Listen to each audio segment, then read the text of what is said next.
Señor Jesús, te damos gracias en esta mañana, Señor. Y te pedimos que tú nos ayudes, que tú nos acompañes y que tú te lleves toda la gloria y toda la honra. En el nombre de Jesús. Amén.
deleitoso, Señor, caminar contigo, Jesús. Así es, Señor. Porque ciertamente es hermosa la heredad que nos ha tocado, Señor. Es hermoso conocerte, Señor. Amén, Señor. Porque tú nos das alegría, Señor. Porque tú nos das paz, nos das gozo, Señor. Amén, Señor. Porque nos has hecho tus hijos, Señor, y nos guías siempre, Señor. Gracias, Jesús.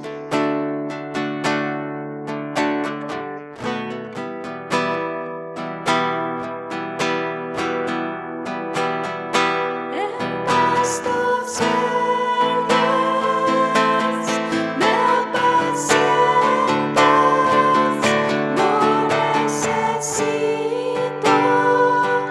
nada en la vida, tú me alimentas con tu fiel y dulce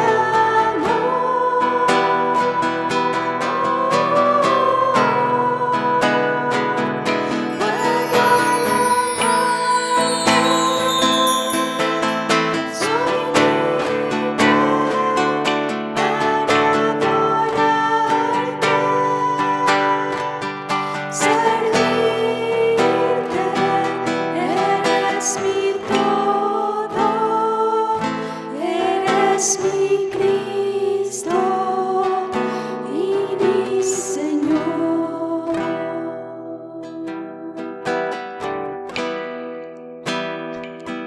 En pastos verdes me apacientas,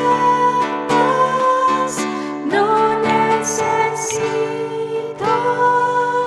nada en la vida, tú me alimentas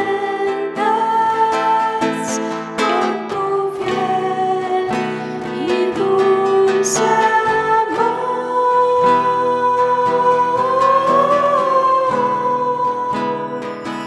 puedo alabarte,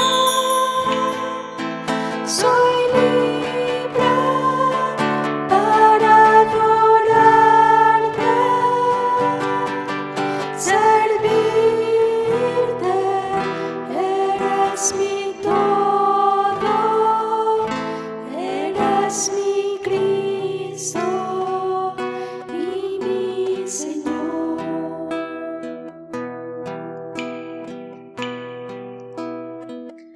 Puedo alabar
El domingo pasado hablamos de la obediencia.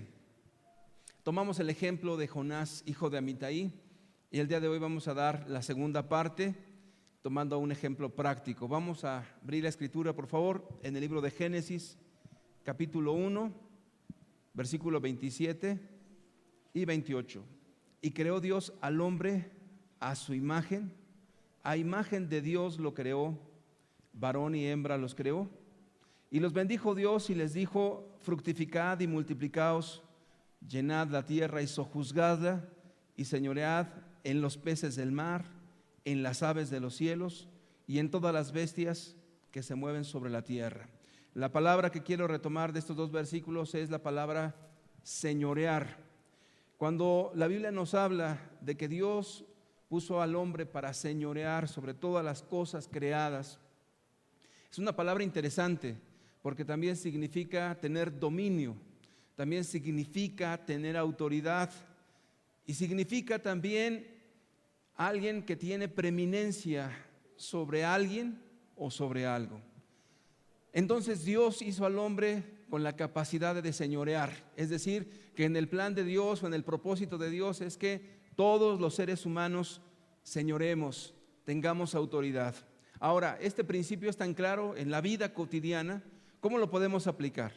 Bueno, de la manera más sencilla, todos estamos siempre sujetos a una autoridad. Los hijos están sujetos a los padres.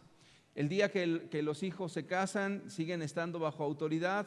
Entre el esposo y la esposa ahora señorearán o juzgarán o tendrán autoridad sobre otras personas, sus propios hijos.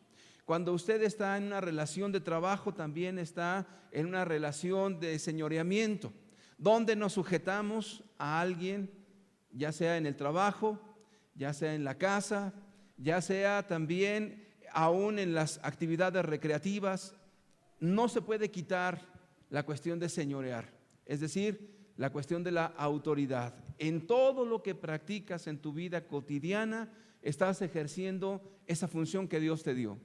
Hoy en la mañana, a lo largo de este día, sigues aplicando este principio que es un fundamento en lo que vivimos cotidianamente. Ahora, la pregunta ya no es si se va a señorear o no, si se va a tener autoridad o no. Ya Dios nos ha dado esa autoridad. Y siempre estamos o bien teniendo autoridad sobre alguna persona o bien estando sometido a la autoridad de alguien. Siempre estamos cumpliendo ese rol, siempre. Ahora, como siempre estamos en esa condición, la pregunta no es si vamos a tener autoridad o no, sino sino más bien si vamos a ser buenas personas en la aplicación de ese principio o malas personas en la aplicación de ese principio. Ya no nos queda de otra, tenemos que hacerlo porque así lo dijo Dios, porque así lo estableció Dios y se refleja en toda la sociedad y en todo lo que vivimos y hacemos de manera cotidiana. De tal manera que ahora Dios quiere que podamos nosotros señorear correctamente con el principio correcto y en la bendición de Dios. ¿Qué le parece si abrimos la escritura en Juan capítulo 15, versículo 20? Hay un principio muy importante aquí. Juan 15, 20 nos dice: acordaos de las palabras que yo os he dicho. El siervo o el servidor, el siervo, esa es la palabra siervo, no es mayor que su Señor. Y si a mí me han perseguido, también a vosotros os perseguirán. Esa es la bendición también de ser cristiano. Pero lo que quiero retomar es esto: si han guardado mi palabra, también guardarán la vuestra. ¿Cuál es el principio que tomó Jesús? Si tú quieres saber mandar o señorear correctamente en lo que tú hagas, es más, la persona más sencilla tiene que ejercer ese principio. Si tienes un hijo, ya tienes que aplicar el principio de la autoridad con tu hijo. Y también fuiste hijo. Entonces el principio que tomó Jesús es el siguiente: para poder tener autoridad con una persona, debemos de aprender a sujetarnos primeramente. Una persona que sabe sujetarse, que sabe tener ese autocontrol para someterse de manera voluntaria a una autoridad, ya sea tus padres, ya sea tu jefe de trabajo, ya sean los compañeros de juegos también, debes de aprender a obedecer y a someterte. Ahora, ese sometimiento es un acto del corazón porque entiendes lo importante y lo valioso que es eso.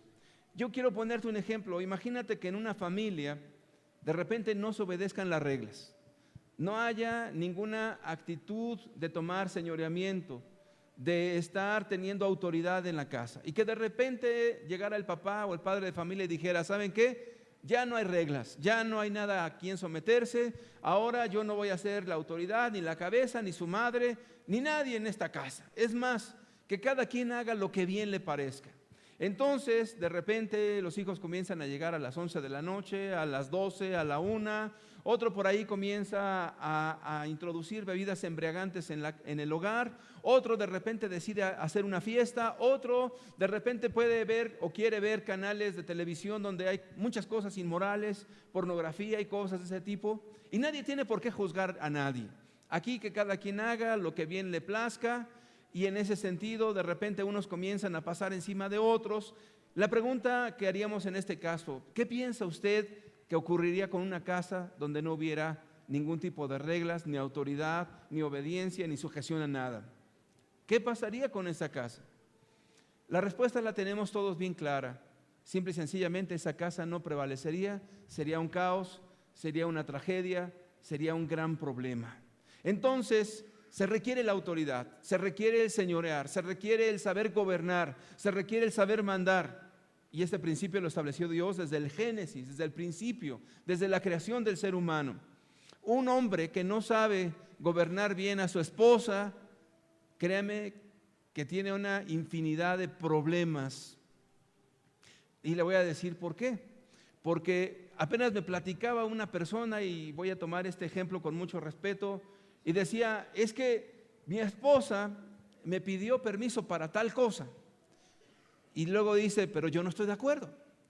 Le dije: a ver, vuélveme a explicar lo que me estás diciendo. Sí, la dejé porque yo no quiero tener problemas con ella, pero no estoy de acuerdo con lo que está ella decidiendo. Le dije: pues si no estás de acuerdo y ya le diste permiso y ya tú estuviste de acuerdo, ¿sabes cuál es el asunto? El problema no es ella, el problema eres tú. Ahora, esa autoridad que claramente Jesús la estableció, no como el que está por encima y que está siempre dando órdenes con desprecio, no es eso. El principio de la autoridad de Cristo es el servicio. Es decir, que lo que debería de haber hecho este varón es haberse sentado con su señora esposa, haber platicado amablemente con ella, ver qué era lo conveniente para ambos, tomar una decisión entre dos y en base a eso decir, los dos tomamos una decisión y ¿sabe qué? Las cosas van a marchar correctamente. Pero imagínate que ese varón que no sabe tomar autoridad, que no sabe señorear su casa, de repente va a llegar su esposa del permiso que él mismo le dio y de repente comenzará a estarla señalando de insujeta, de rebelde, de que no quiere someterse para nada. Créeme que la situación irá cada vez peor, peor, peor y peor. Y de igual manera se aplica con los hijos y en todo lo que vivimos. Es importante saber señorear. Y voy a ponerle un ejemplo en la Escritura, pero antes quisiera hacer una oración. ¿Qué le parece si cerramos los ojos? Padre, queremos darte gracias porque el señorear, el principio de autoridad, es algo divino. Quien sabe gobernar su casa, sabe gobernarse a sí mismo. Quien sabe gobernar a sus hijos, es sabio, Señor.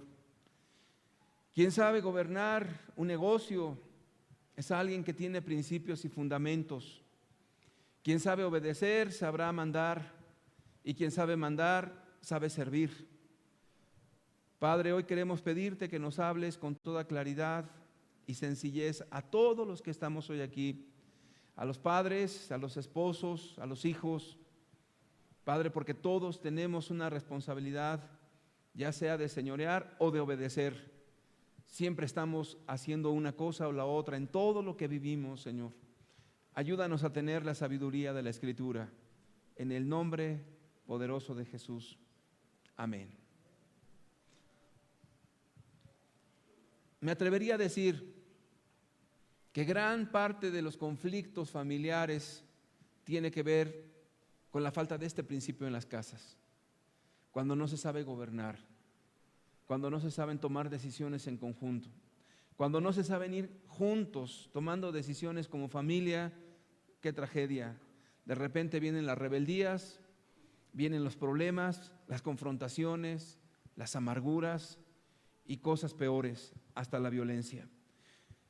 Y en ocasiones muchos de los padres toman la decisión de hacerse a un lado y decir, yo no quiero tomar la autoridad que Dios me ha dado en mi casa, y se hacen a un lado. No hay nada más hermoso que cumplir la función a la cual Dios nos ha puesto. Y quiero tomar como ejemplo a dos hombres de la Escritura.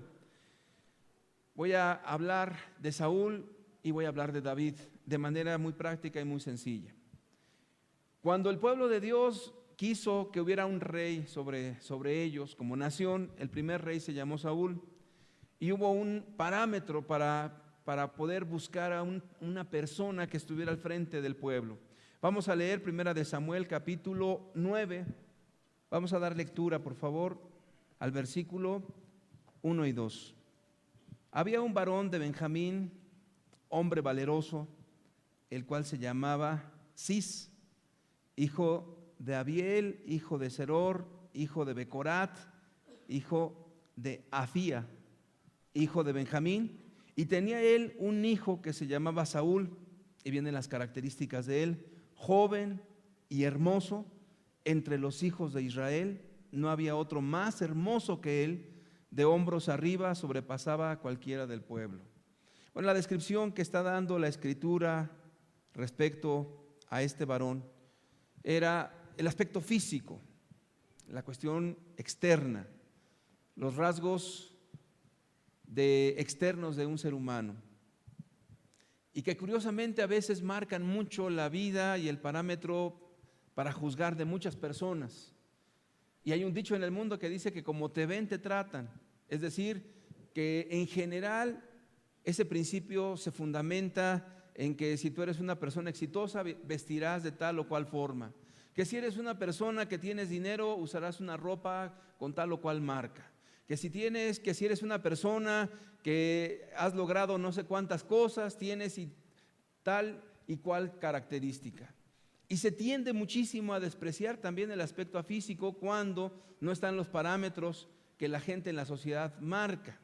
Por ejemplo, un día en un hotel muy renombrado, entró una mujer muy sencilla a un hotel de lujo. Y entonces a esta mujer le dijeron que por favor saliera, que no estaba permitido la entrada a personas o a vendedores o a gente que va a pedir o a vender algo. El chasco fue que la persona a quien le pidieron que por favor no entrara se llama Rigoberta Menchú, era la invitada principal a un evento que había. Y entonces esto fue un escándalo, porque el personaje principal en cuanto a los derechos humanos, en cuanto a los derechos de los indígenas, la habían sacado. ¿Se imagina usted semejante vergüenza? Porque estamos acostumbrados a poner parámetros externos. Ahora, quizás nos causa un poquito de risa lo que ocurrió, o a lo mejor nos pone a pensar un poco, pero ¿no es cierto que generalmente tomamos decisiones también por los aspectos estéticos o los aspectos externos de las personas? Por ejemplo, una joven que se quiere casar, de repente va a ver en el muchacho, pues que si tiene los ojos de color, pues ya tiene como 100 puntos a su favor, que si tiene el pelo color rubio, porque aquí en México no hay quien lo tenga, pues ya tiene 1000 puntos a su favor, y si aparte su rostro es estéticamente agradable, pues ya con eso es suficiente. Y si vemos en cuanto a las jóvenes, a las muchachas, no se diga, si tiene un cuerpo con tal o cual característica, si tiene sus ojos, su nariz y todo esto, entonces como que el mundo en general está buscando esos parámetros para juzgar las cosas. Y la Biblia no descartó ese punto. Para escoger al rey de Israel, dijeron y tomaron un principio: pues no hay nadie más alto que él, y no hay nadie más hermoso que él, y no hay nadie con las características físicas como él, que él sea el rey de Israel. Y efectivamente aplaudieron esa decisión y dijeron: Saúl será nuestro rey. Entonces, bien haremos en pensar que si la Biblia nos está dando algunas ideas tan sencillas para tomar decisiones en las cuestiones externas, no debemos de confiar mucho. ¿Por qué? Porque el aspecto físico se va deteriorando y no es realmente un fundamento fuerte para sustentar un matrimonio o para sustentar un cargo o una responsabilidad tan grande. Llámese familia, llámese trabajo, llámese empresa, llámese lo que tú quieras poner. No es el aspecto físico, no son los rasgos externos. Y fue lo primero que se resalta en cuanto al personaje en cuestión, en este caso Saúl. Pero el otro ejemplo es David. David, un joven. Y hay varias características en común que a veces se antoja estudiar con mayor detalle y a veces por falta de tiempo no se pueden hablar. Pero por ejemplo, hay muchas similitudes. Tanto David como Saúl recibieron consejería por el profeta Samuel. Es decir, que los dos tuvieron hombres de Dios en derredor para aconsejarles con prudencia. Los dos también presentaron grandes desafíos en su vida. Tanto uno a Goliat como otro en diferentes guerras. No solamente eso, sino que los dos tuvieron muchas complicaciones en lo que es su caminar, en su vida, en su puesto, en lo que Dios los había puesto, pero que de alguna manera para uno le fue para bien y al otro le fue para mal. Los dos fracasaron en algún instante de su vida. E inclusive David cayó en adulterio, lo cual es una tragedia obviamente, pero estamos hablando de dos personajes.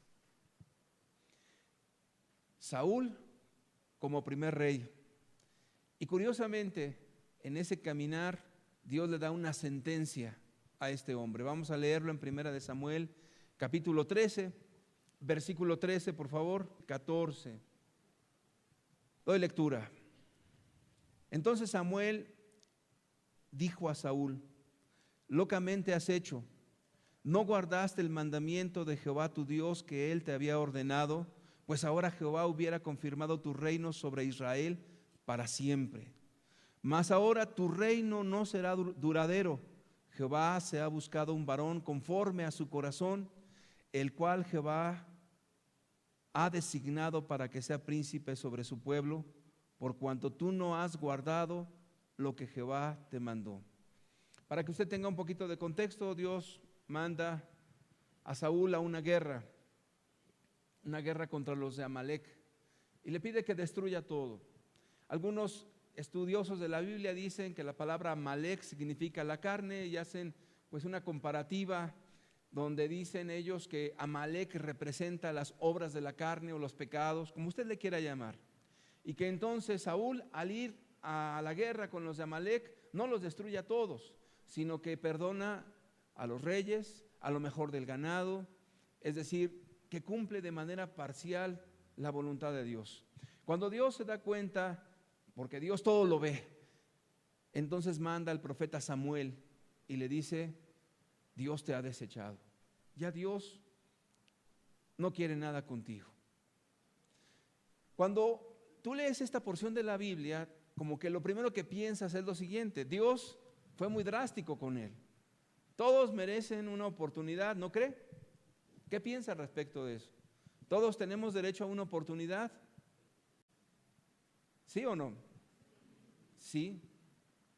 Bien, yo me alineo con usted. Todos tienen derecho a una oportunidad cuando hay un arrepentimiento sincero, hay un cambio real. Dios puede perdonar a la persona. Pero vemos aquí como que una cuestión un tanto drástica en cuanto a la determinación de Dios. Pero cuando comienzas tú a leer y a estudiar la Biblia con más profundidad, te vas a dar cuenta que ni fue una decisión arrebatada, y que no fue un acto donde Dios de repente se indignó y amaneció molesto y le dijo: ya te deseché, ya no tienes oportunidad. No, sino más bien que fue una trayectoria de una persona que fue cayendo y cayendo y cayendo y cayendo, así como una bola de nieve que cuando comienza es pequeña y al rodar se va haciendo más grande, más grande, más grande y más grande. Y por decirlo de alguna manera, ese fue el colmo, entre otras cosas, entre tantas otras cosas. ¿Por qué es importante entender esto? Bueno, vamos a hacer un pequeño análisis para que veas que no fue en ese momento, sino que fue todo lo que Saúl llevaba ya arrastrando en su vida desde que tuvo el llamado de Dios. Primeramente, Saúl tenía un problema en lo moral. Estaba practicando un pecado antes de la desobediencia. ¿Cuál pecado? Bueno, el pecado del miedo o de la cobardía.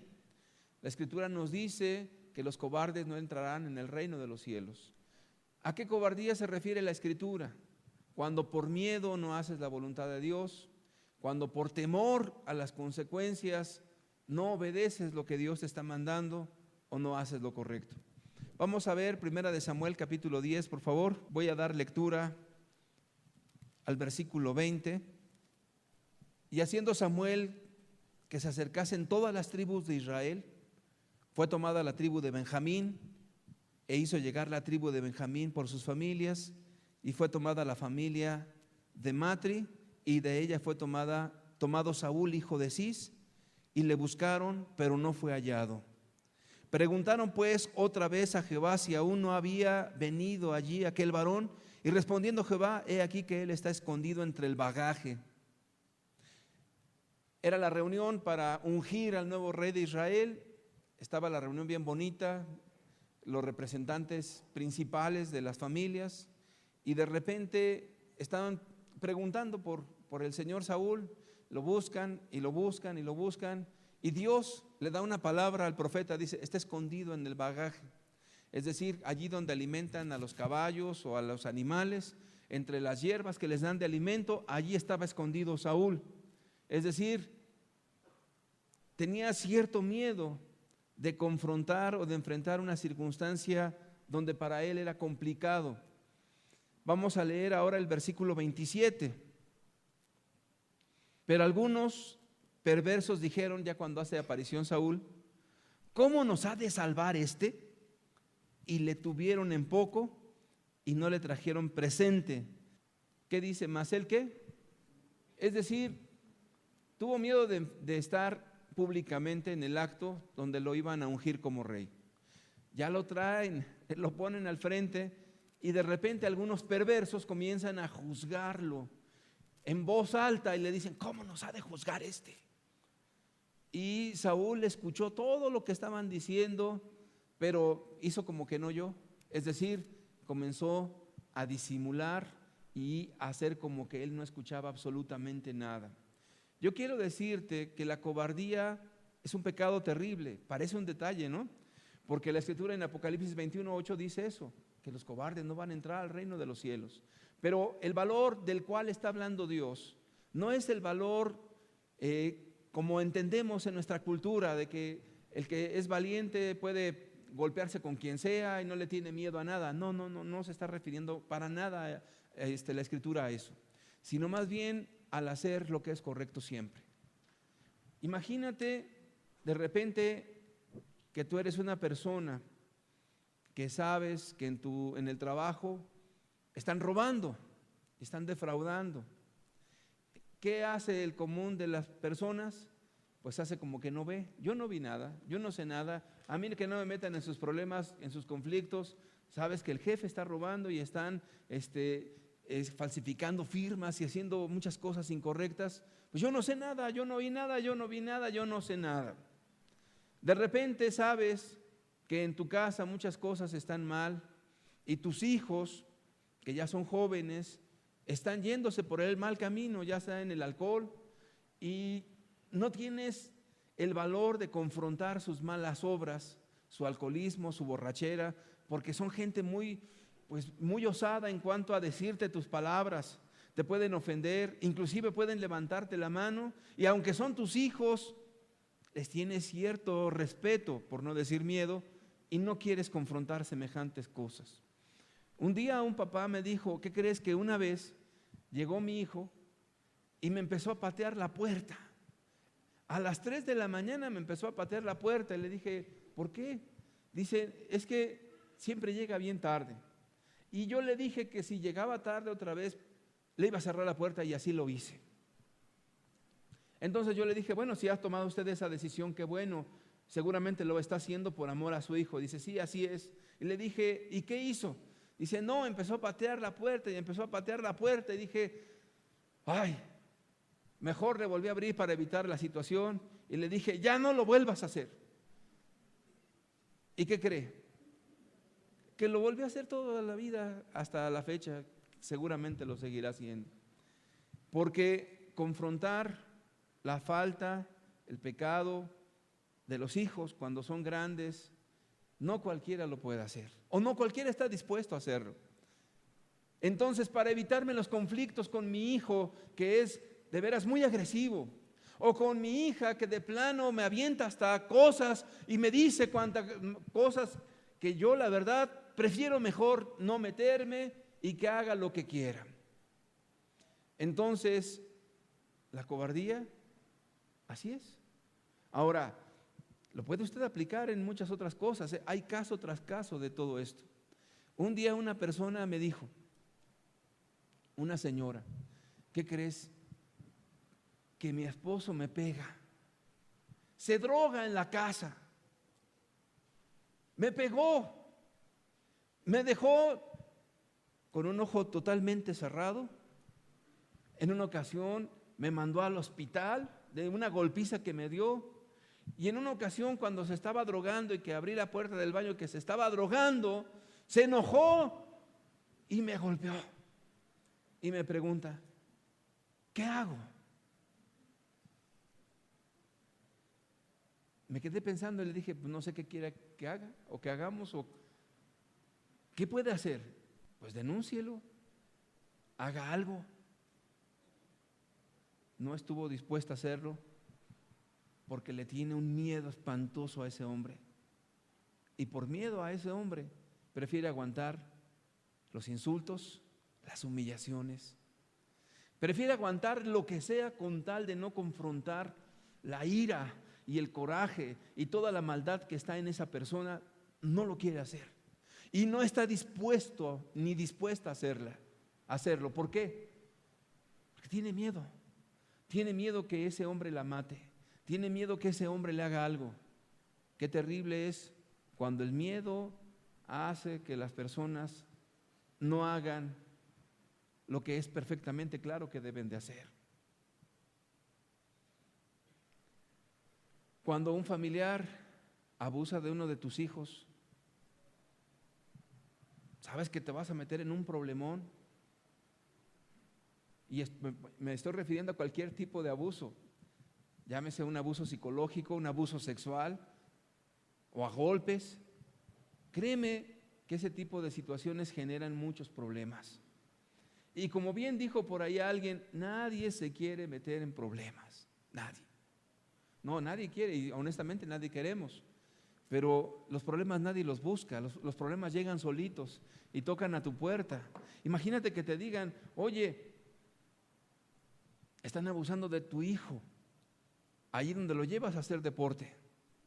Que por cierto fue una nota del periódico Reformas, donde allí en el Comité Olímpico Mexicano, un niño estaba siendo abusado sexualmente y llevaba un teléfono celular y le escribió a su mamá, mamá está pasando eso, y le mandó el recado.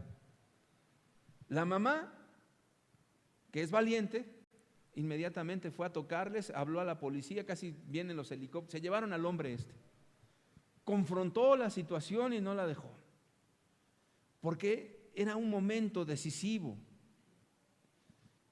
Y créeme que hay momentos donde uno no busca problemas, ya sea por lo que sea, pero cuando tiene que ver con el bienestar de tu familia, cuando hay un hombre alcohólico que está golpeando a tus hijos o los está abusando sexualmente, cuando hay una amenaza seria contra ellos, contra tus hijos, cuando hay cosas que te implican un riesgo aún de tu propia integridad, no puedes evadir esas cosas.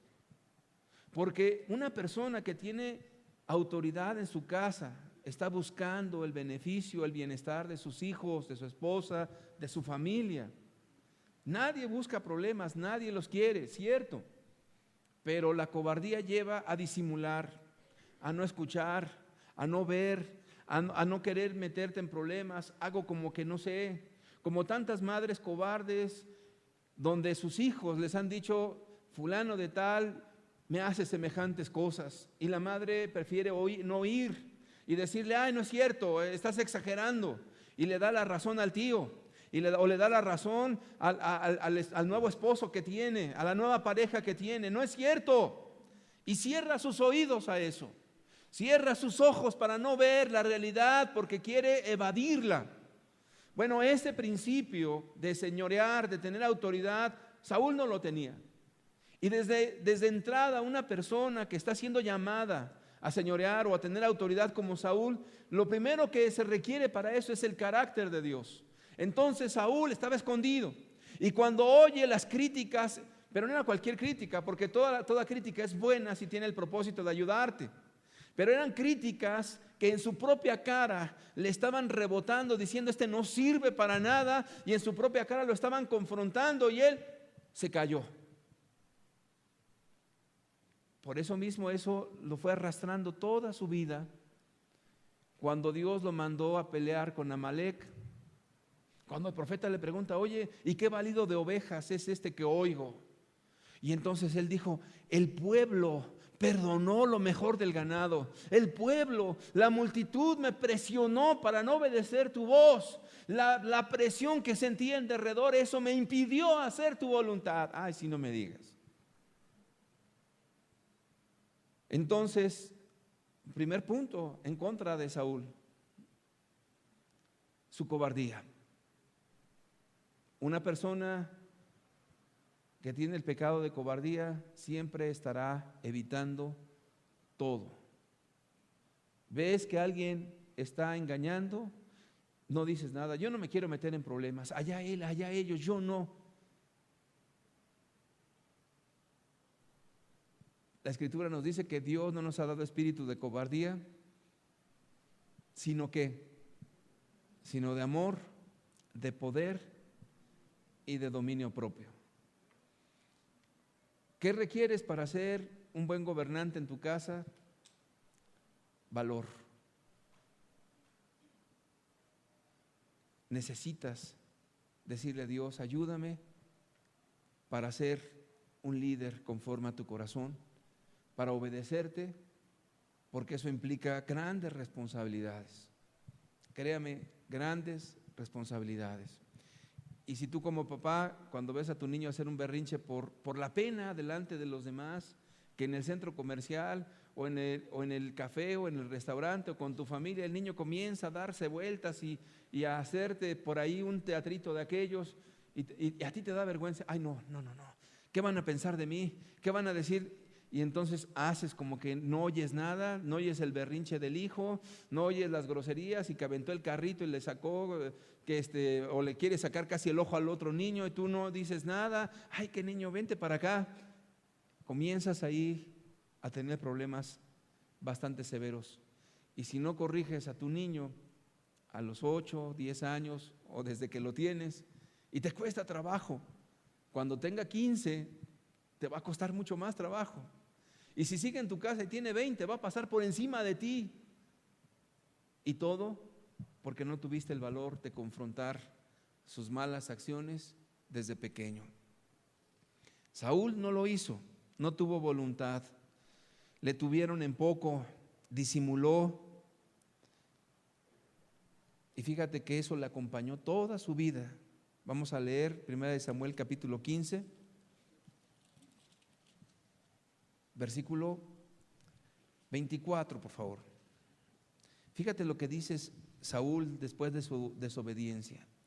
Entonces Saúl dijo a Samuel: yo he pecado, pues he quebrantado el mandamiento de Jehová y las palabras, porque temía al pueblo y consentía a la voz de ellos.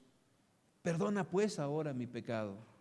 Fíjate cómo él entendía una cosa y lo reconoció ahí: temí al pueblo.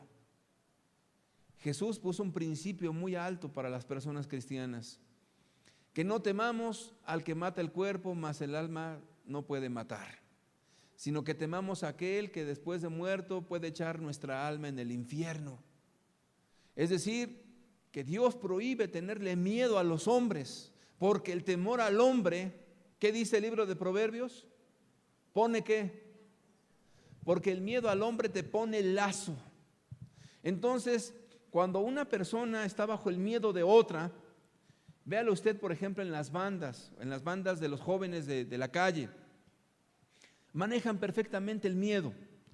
Entonces, para poder someter a los nuevos integrantes de la banda, o a las personas, o a los vecinos, tienen que utilizar el miedo, el terror.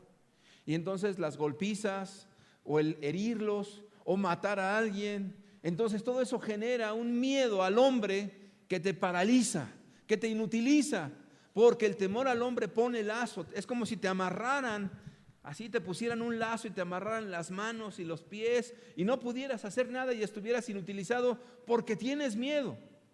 Y si tú le tienes miedo a un hombre que dice ser tu esposo porque te pega o porque hace cosas indebidas y es muy violento, te pone lazo. Y entonces le tienes mucho miedo. O si los hijos son violentos en casa, ¿cuánto miedo les puedas tener? Y eso te amarra para no hacer la voluntad de Dios y lo que es correcto. Muchas personas prefieren ir caminando en la vida contando sus historias de cómo sufren. Sí, fíjate que sufrí con un hombre muy golpeador. Y luego le preguntan: ¿y por qué lo aguantaste tanto tiempo? ¿A dónde me iba, manita? No tenía los medios, no pude más que aguantarme 30 y 40 años de humillaciones, 40 años de golpes, 40 años de sus adicciones. ¿Y cómo sufrí yo en la vida con este hombre, manita? Y vuelve a llorar y te la encuentras: no, fíjate, manita, que siguen las cosas igual de mal en casa, pero no quiere hacer nada para que pueda venir un cambio en su vida. El temor al hombre pone lazo. Y Saúl estaba más que amarrado desde el principio hasta el final. Fracasó y fracasó en serio. ¿Qué otra cosa vemos en Saúl? Saúl era un hombre impaciente. Es decir, que no tenía la paciencia, el dominio propio para esperar los tiempos de Dios según el mandato de Él. Vamos a ver el ejemplo en 1 de Samuel capítulo 13, versículo 6. Cuando los hombres de Israel vieron que estaban en estrecho, porque el pueblo estaba en aprieto, se escondieron en cuevas, en fosos, en peñascos, en rocas y en cisternas. Y algunos de los hebreos pasaron el Jordán a la tierra de Gad y de Galad, pero Saúl permanecía aún en Gilgal y todo el pueblo iba tras él temblando. Es decir, pues un hombre con miedos, pues genera también gente que tiene miedos. Y él esperó 7 días conforme al plazo que Samuel había dicho, porque, bueno, aquí ya son palabras mías. Samuel le dijo, espérate a que venga para que ofrezcamos sacrificio a Dios. Pero Samuel no venía a Gilgal y el pueblo se le desertaba. Entonces dijo Saúl, traedme holocausto y ofrenda de paz, y ofreció el holocausto. Versículo siguiente. Y cuando él acababa de ofrecer el holocausto, ve aquí Samuel que venía y Saúl salió a recibirle para saludarle. Entonces Samuel dijo, ¿qué has hecho? Y Saúl respondió, porque vi que el pueblo se me desertaba y que tú no venías dentro del plazo señalado y que los filisteos estaban reunidos en Micmas. Me dije, ahora descenderán los filisteos contra mí a Gilgal y yo no he implorado el favor de Jehová. Me esforcé pues y ofrecí el holocausto. Entonces Samuel dijo a Saúl, locamente has hecho, no guardaste el mandamiento de Jehová tu Dios que él te había ordenado, pues ahora Jehová hubiera confirmado tu reino sobre Israel para siempre. Era un hombre impaciente, es decir, la paciencia es tener control de ánimo, de tus impulsos en medio de la tormenta. Digo, si estamos en una cuestión de estar en reposo, pues todos tenemos paciencia, ¿o no es así? Pero la paciencia se prueba cuando todo es contrario, cuando tienes la tormenta encima, cuando tienes la presión encima, cuando tienes la angustia encima. Allí es donde salta lo que realmente eres en tu carácter y en tu forma de ser. De hecho, se han hecho experimentos y estudios en abundancia de cómo reaccionan las personas ante un estado de estrés. Supongamos que de repente llega alguien a este lugar y sacara armas y de repente comenzara a amagar, inmediatamente vendría una reacción que no pudieras controlar. Quizás correrías, quizás te meterías debajo de la silla. O sea, nadie se pone a pensar un momento qué se haría. De hecho, hay un ejemplo muy interesante en nuestro país, donde una maestra allá en el norte de nuestra nación, de repente comenzó a haber una balacera y estaba la maestra, que por cierto le dieron un reconocimiento por su valor, por su paciencia, por lo que ella estuvo haciendo para cuidar a esos niños. ¿Qué crees que hicieron? Los empezó a poner en el piso y les comenzó a decir, no pasa nada, y los puso a cantar. Fue un hecho que conmovió al mundo entero, porque la maestra tuvo la paciencia de controlar un grupo en medio de los disparos y de la confusión y del miedo. Eso pocas personas lo pueden tener. Si usted analiza los videos donde hay tiroteos, la mayoría de la gente no piensa, corre, se mete debajo o hacen locuras, porque el miedo, la presión y la angustia les nubla completamente la razón. Pero alguien que puede tener ese dominio en medio de la tormenta es alguien que tiene una virtud muy grande y muy necesaria para la vida que se tiene que aplicar en el señorear. ¿Cómo lo aplicamos en la cuestión de la familia?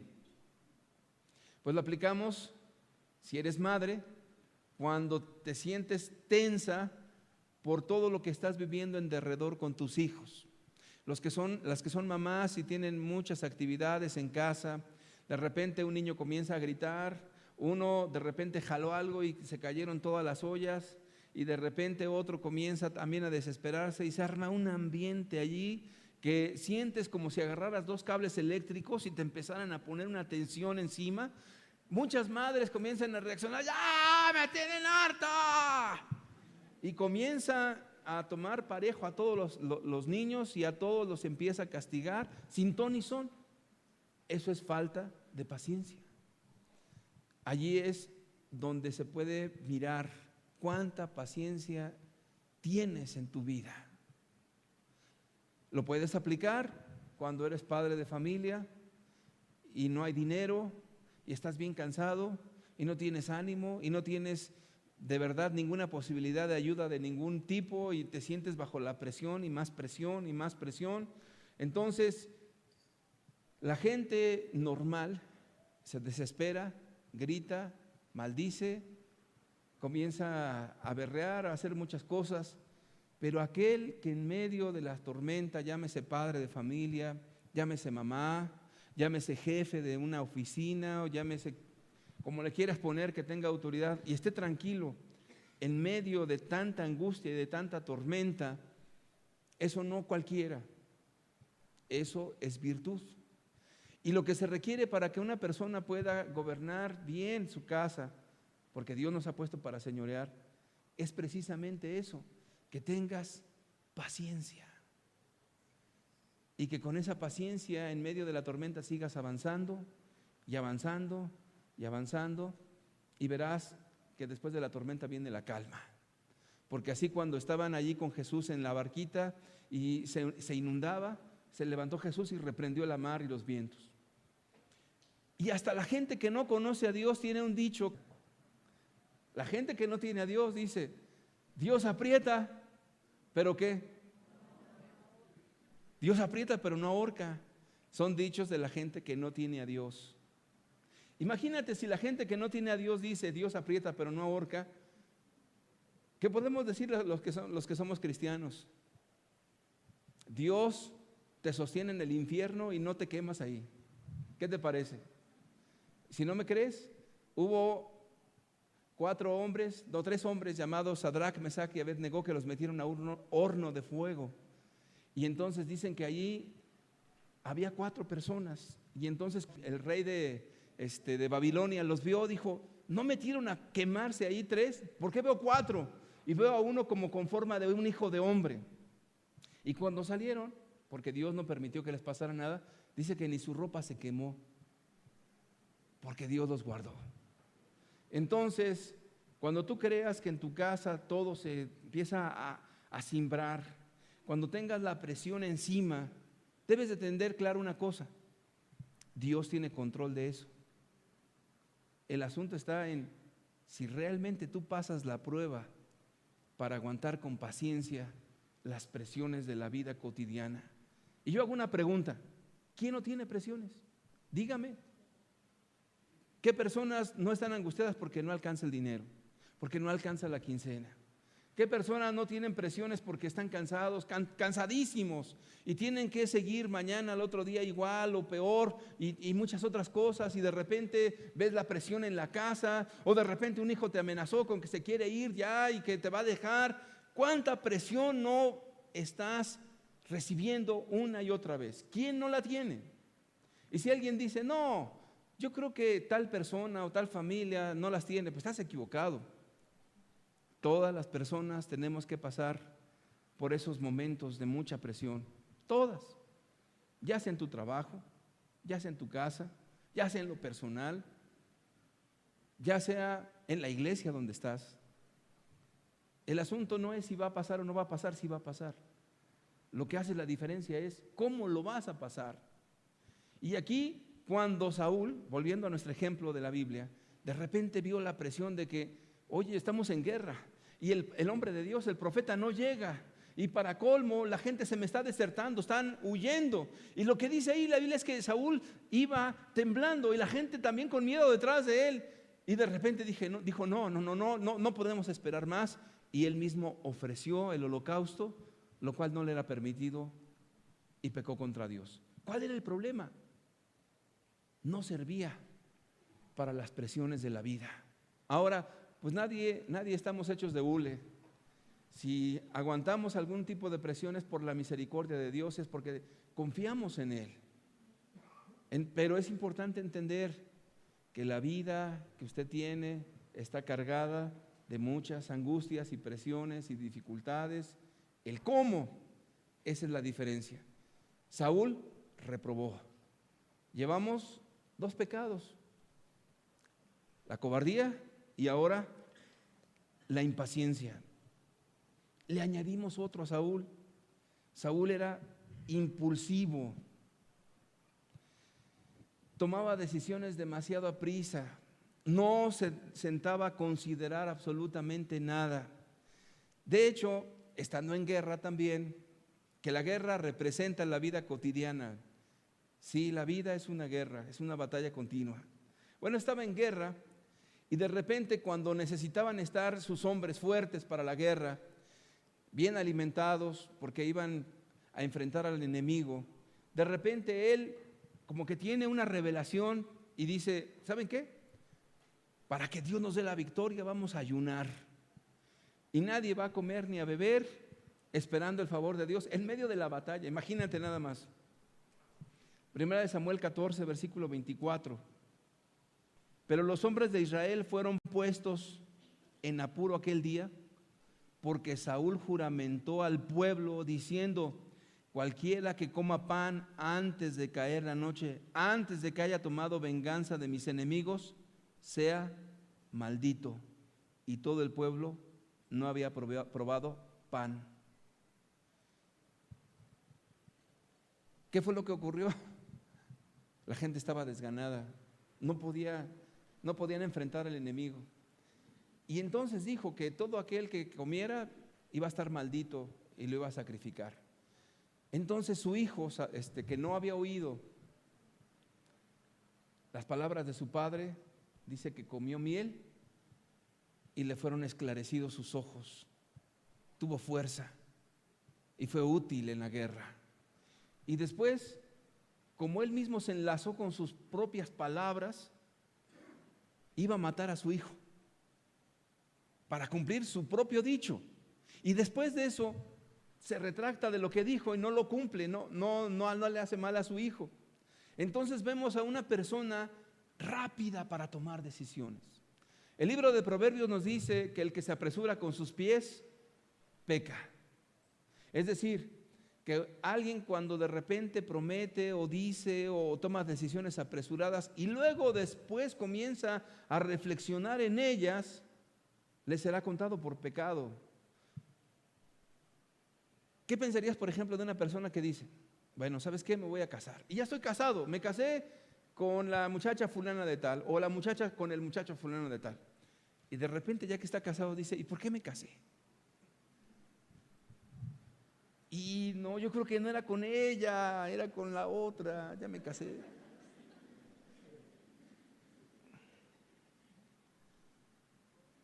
Oye, ¿no se supone que son cosas que tienes que pensar, que tienes que valorar? Y no, ¿por qué compré esto? No era eso lo que tenía que comprar. Híjole, le di el permiso a esto, hice aquello, y de repente la persona comienza a hacer reflexiones. Lo hace y después lo reflexiona. En las Sagradas Escrituras es al revés. La Biblia nos dice, Jesús mismo dándonos un ejemplo, que quién de vosotros, queriendo edificar una torre, no se sienta primero y calcula los gastos para ver si tiene con qué, y no sea, ya se sabe la historia. Híjole, no, me metí a estudiar en esta escuela, es bien cara, me cobran 30,000 pesos el cuatrimestre, no, y yo nada más tenía 2,000. No, pues sale carísimo, no. Ya después de que yo inicié, me pongo a hacer reflexiones. Me caso, compro un automóvil, estoy pensando en que me voy a cambiar de ciudad y no tengo ni trabajo. ¿Cómo ve? Me quiero cambiar de ciudad, no tengo trabajo, no tengo dónde vivir, no tengo nada, no tengo plan, no tengo proyecto, no tengo nada. Bueno, y cuando estés ahí, ¿qué vas a hacer? No sé, pues ahí a ver qué sale, a ver qué sale. Bueno, así era Saúl. Tomaba unas decisiones tan rápidas. El asunto está, fíjese bien lo que le voy a decir, en que cada vez de que uno toma decisiones afecta a otros. Saúl afectó a los soldados, afectó a su hijo, afectó al reino, afectó a todos. Bueno fuera que cuando uno toma una mala decisión, pues solamente uno la llevara. pero siempre la van llevando otros y otros y otros. El ser impulsivo es un pecado. Y cuando alguien vive de manera impulsiva una y otra vez, va a fracasar. ¿Cuántos llevamos? 3. Estas 2 se las voy a decir de manera platicada. Un día, queriendo él obtener algo, ofreció una cosa: quien venza al Goliat se va a casar con mi hija Mical. Es decir, que él estaba dando la mano de su hija a aquel que obtuviera una victoria, o estaba buscando algo, pero lo estaba buscando comprar a través de dar la mano de la hija o de buscar hacer algo. Es decir, ¿cuál es lo malo aquí? Lo malo aquí en este asunto es que una persona que sabe gobernar no busca premiar una acción, sino que en verdad está buscando que las personas obedezcan de corazón por el simple beneficio de que es algo correcto. Quizás no me dé a entender, pero ahí va un ejemplo muy sencillo. Un padre de familia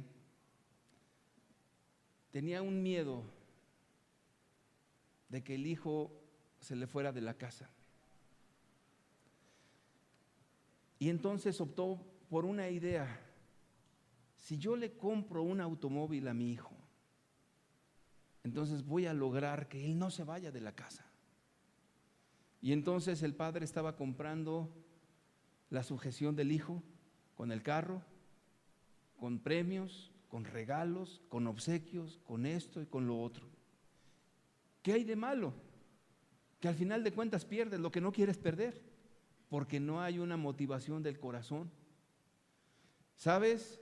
No solamente puede aplicar aquí, sino también cuando los padres tienen miedo de que los hijos cometan cosas muy graves o se salgan del guacal de plano y dicen: pues mejor le permito que tenga novio o novia, una cosa por la otra, para evitarme conflictos mayores. Mi hijo, ¿te gustan las fiestas? Bueno, sí, pero hasta cierta hora o hasta ciertas situaciones. Me estoy refiriendo a fiestas donde hay un riesgo evidente, no me estoy refiriendo a cualquier tipo de fiesta, donde hay droga, donde hay alcohol. Bueno, pero así lo tengo en casa, así lo puedo observar, porque si ya no lo tengo en casa, entonces se me va a echar a perder más. No, pero es que si yo le doy lo del carro y le doy esto, entonces lo voy a tener aquí, en mi casa, y puedo ver lo que está haciendo. Pero ¿sabes qué? El problema es que el corazón se comienza a hacer tan grande de tu hijo, que ya es el carro, que es lo otro, y ¿sabes qué? Como que te tiene la medida exacta, y entonces siempre te está veladamente dándote una amenaza: me voy a ir de la casa, me voy a ir, me vas a perder. ¿Dónde te encuentras a otro como yo? No, me vas a perder. Y entonces manejan perfectamente la cuestión del miedo del padre. Saúl, siendo un mal líder, así obtenía cosas. Le voy a dar la mano de mi hija, aquel valiente que haga esto o que haga lo otro. Entonces era una persona que le gustaba manipular. No era un detalle. Y si empiezas a analizar la vida de Saúl, tenía otro pecado. De repente comienza a subir un señor llamado David, la otra persona, y la gente comienza a cantar: Saúl hirió a sus miles, o sea, el rey Saúl, y David a sus 10,000. Saúl mató a sus 1,000 y David a sus 10,000. Y de repente estaba David tocando su arpa, y entonces lleno de celo, le avienta la lanza para quererlo matar. Y David se hace a un lado si no lo mata. ¿Qué pecado vemos ahí en Saúl? Los celos. Los celos. Una persona que vive en los celos continuos, olvídate. Celos en el sentido amplio de la palabra. Imagínate una mujer celosa que nada más está buscando en el teléfono del marido, encontrándole, le va a encontrar, lo va a encontrar, le va a encontrar. Y de repente está dándole vueltas a su mente de cuántas cosas. Y también el marido celoso. Créeme que los celos hacen que la persona viva un infierno donde comienza a haber sospechas y donde comienza la persona a buscar y sufre. Y lo peor del caso es que el celoso o la celosa tiene una mente de verdad completamente mala, porque ahí está imaginándose un montón de maldades y también sufre y llora y quiere prender a la persona de alguna manera así como con sorpresa, pero está completamente amarrado. Las personas que tienen celos en los trabajos porque uno destaca más que otro, siempre andan señalándose, criticándose, juzgándose, poniéndose el pie para que la persona no suba, hablando mal. Créeme que es todo un mundo de maldad. Si a eso le añades otro pecadito de Saúl, que es el enojo. Era un hombre completamente iracundo, se molestaba. Sí, esa persona que de repente lo usaba Dios en las batallas y de repente no tenía control de sí mismo y explotaba y gritaba y maldecía. Hasta su propio hijo no se escapaba de esas iras. Era un hombre iracundo. Tú conoces la gente iracunda, no tiene control, se enoja. Y a lo mejor le llega el remordimiento porque lee la Biblia, pero se enoja. No lo reconoce, no reconoce sus faltas. Tú tratas de mostrarle que está enojado, que se indigna, no lo reconoce. Se enoja, avienta cosas, dice palabras hirientes, las dice y luego como que reflexiona en ellas y dice, no hubiera dicho eso. Y luego comienza a pedir perdón, pero es un perdón a cada día, cada semana, cada 15 días. El problema no está en eso. El problema está en que la persona, su corazón está muy lejos de Dios. En conclusión, Saúl tenía un corazón en completa y total desobediencia. Cuando la Escritura nos habla de que Dios lo desechó,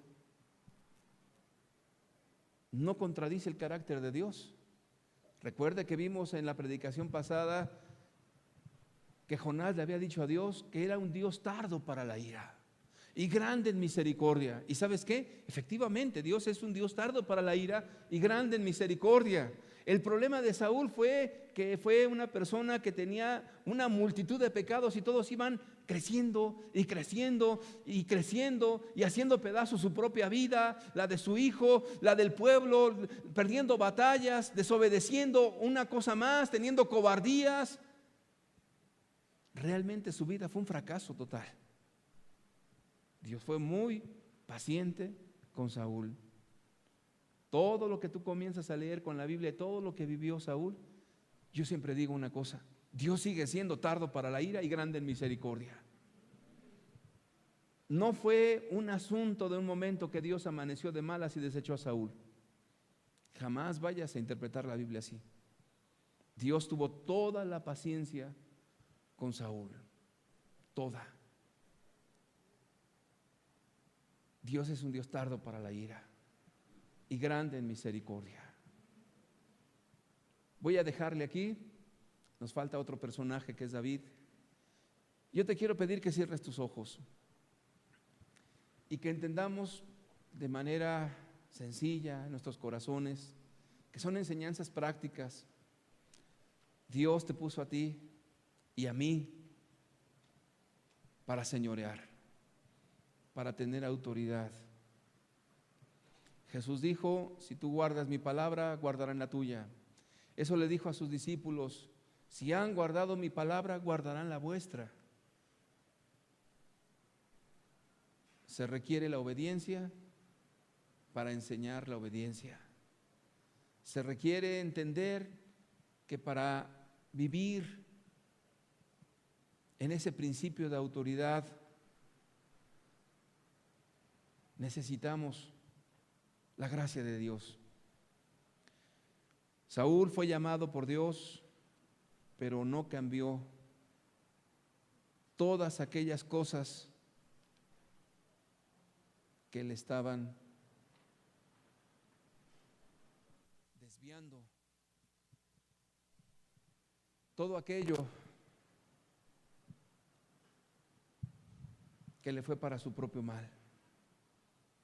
Desde la cobardía que la ves desde el principio hasta el final. Desde el primer llamado de Dios comenzaron a murmurar y tuvo miedo. Tuvo miedo Saúl. Era un hombre muy impaciente. Tomaba decisiones. Se perturbaba por las presiones que tenía. Impulsivo, irreflexivo, solamente quería escapar de una circunstancia. Un hombre que le gustaba chantajear, dar regalos para obtener obediencia. Un hombre celoso.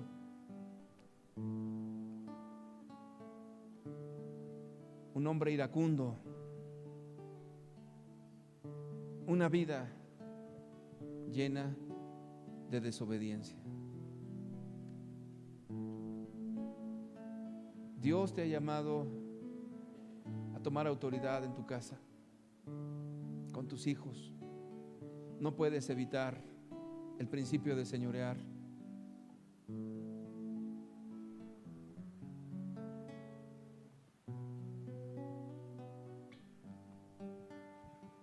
Ve el carácter de Dios, compáralo con el tuyo y te darás cuenta que Dios quiere llevarte a la imagen y semejanza de Jesús.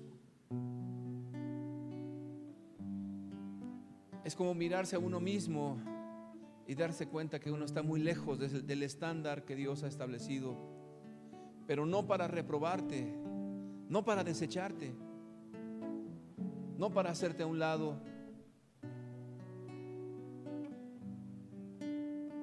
sino para que seas transformado por el poder de Dios.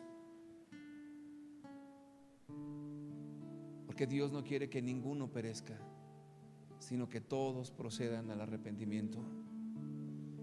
Dios no te trajo aquí para frustrarte. Dios no te trajo aquí para avergonzarte, sino para que veas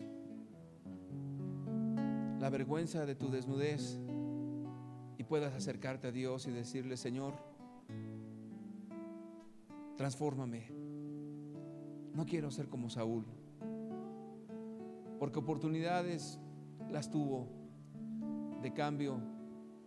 Después de todo lo que analizamos, no es que Dios de repente lo desechó y ya no. Cuánta paciencia tuvo Dios, cuánto amor, cuánto cuidado.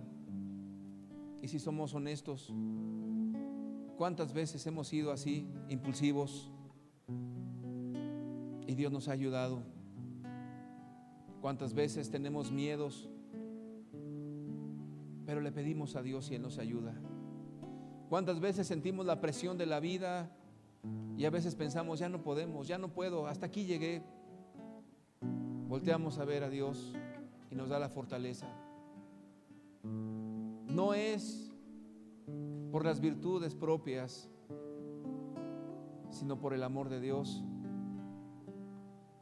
porque Él es el que nos moldea en sus manos, como el barro en manos del alfarero. Si tú ves tu vida, tu matrimonio, tus hijos, y dices: no hay esperanza, No digas eso. Dios te muestra tu incompetencia para que Él sea exaltado y puedas decirle el día de mañana: Señor, todo lo has cambiado para bien, todo lo has transformado, Señor. Porque si me hubieras dejado a mí llevar esta carga, me hubieras dejado a mí solo, todo lo hubiera destruido, Señor. Todo lo hubiera hecho pedazos. Pero ahora Dios te llama para transformarte, para hacer nuevas todas las cosas. Lo que no tiene solución, lo que el hombre no puede hacer por ti, Dios sí lo puede hacer. ¿Por qué no te acercas a Jesús y le dices: Dios, aquí estoy, Señor, aquí estoy, Señor?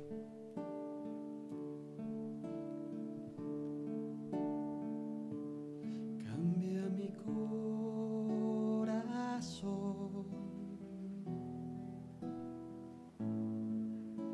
hazlo fiel a ti. Cambia mi corazón,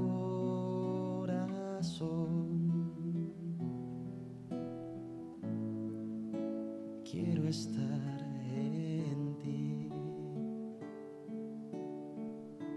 Cambia mi corazón,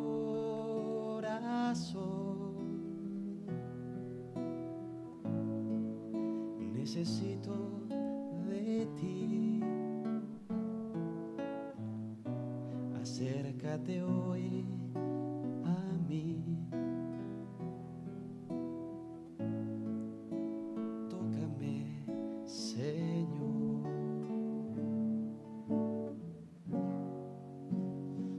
El alfarero,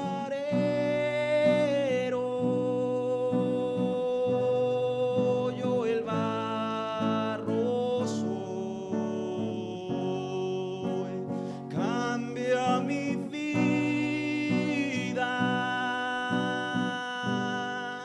te lo pido.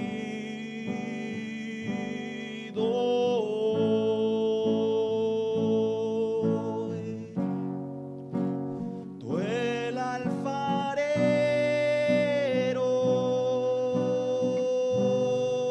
yo el barro soy. Cambia mi vida, te lo pido hoy. No había nadie como Saúl, un hombre hermoso externamente, pero su corazón podrido. Cuánto afán en lo externo, en la apariencia. Cuánto afán en lo que ves con tus ojos, pero Dios mira el corazón.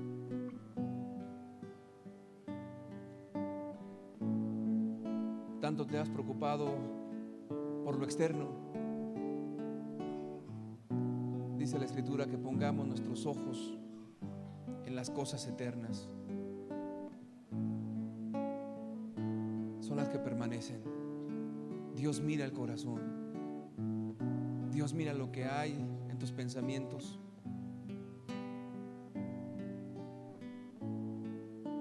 ¿Cuántos corren a buscar la apariencia física? Pocos son los que quieren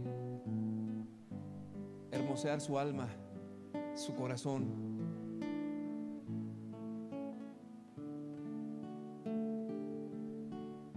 Dios ve el corazón.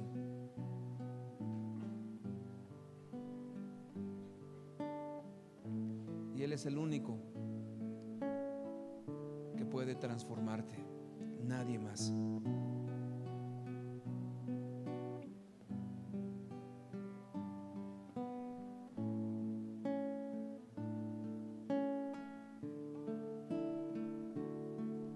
Porque todo lo que hay dentro de mí necesita necesita ser cambiado, Señor, porque todo lo que hay dentro de mi corazón necesita más de ti, porque todo lo que hay dentro de mí necesita ser cambiado, Señor, porque todo lo que hay dentro de mi corazón necesita más de ti, porque todo lo que hay dentro de mí necesita ser cambiado, Señor, porque todo lo que hay dentro de mi corazón necesita más de ti, necesita más de ti, necesita más de ti.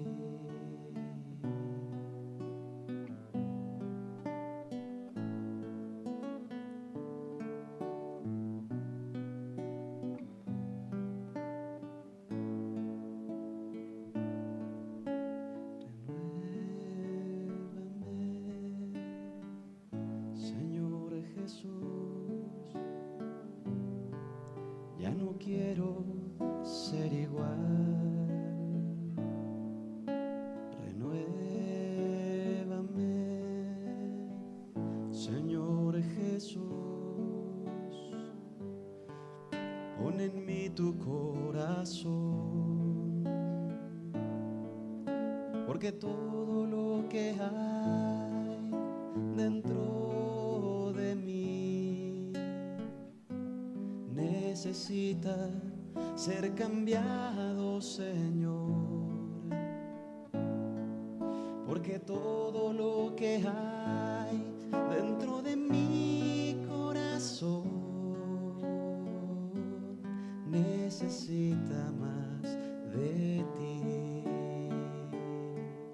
porque todo lo que hay dentro de mí necesita ser cambiado, Señor,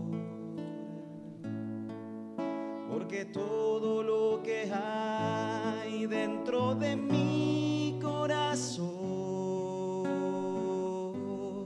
necesita más de ti, necesita más de ti, necesita más de ti.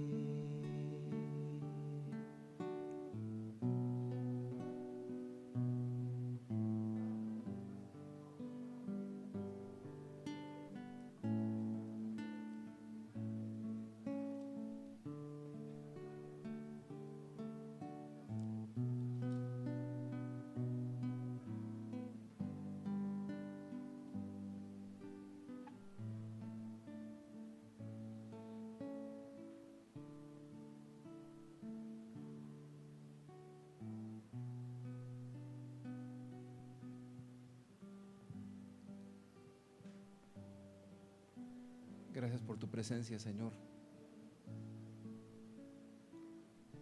Gracias porque tú nos atraes, Señor, no para desecharnos, sino para quitar la escoria, Señor, lo que no es, para refinarnos como a oro y como a plata, Señor, para que la gloria sea tuya y no de los hombres. Bendito sea tu nombre, Jesús. Amén.